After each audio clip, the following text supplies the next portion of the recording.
Hausawa na daga cikin manyan ƙabilu kuma mafiya tasiri a cikin ƙabilun Afirka baki ɗaya, musamman a arewacin Najeriya da kudancin jamhuriyar Nijar. Mafiya yawan mutane Hausawa suna zaune ne a arewacin Najeriya, Nijar da wasu sassan na Ghana, Kana, Cameroon da kuma Chadi da kuma Sudan da sauran ƙasashe da dama. Mafiya yawan mu Hausawa musulmai ne, kaɗan daga cikin mu ne Kiristoci. Kana Hausawa sun riƙe wayansu abubuwa wanda shine ya zama ginshiƙin rayuwarsu.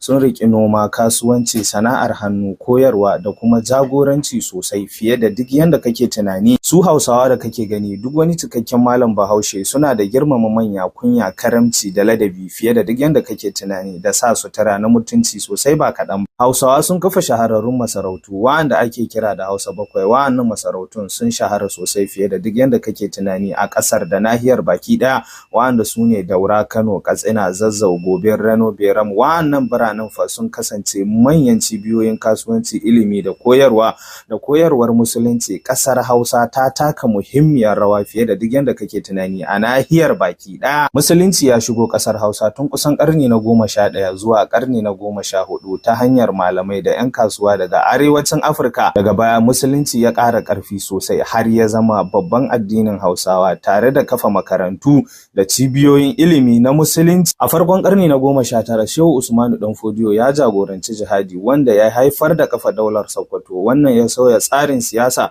da addini a ƙasar Hausa, ya ƙarfafa musulunci da adalci fiye da duk yanda kake tunani. A yau Hausawa suna ɗaya daga cikin manyan ƙabilu a nahiyar tamu ta Afirka, ko in ce su ne ma manyan ƙabilun. Harshen Hausa ya bazu sosai fiye da duk yanda kake tunani. Hausawa gaskiya kuna lokacin